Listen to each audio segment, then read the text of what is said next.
Hello Ram Ram ji, कैसे हैं आप सब। आई होप अच्छे होंगे, स्वस्थ होंगे एंड मस्त होंगे। तो स्वागत है आपका मेरे YouTube channel Vinita cooking with vlog में।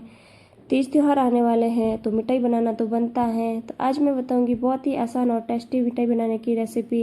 इसे बनाना तो इतना आसान है कि कोई भी घर पर आसानी से बना सकता है। तो कैसे बनती है ये बनाना शुरू करते हैं।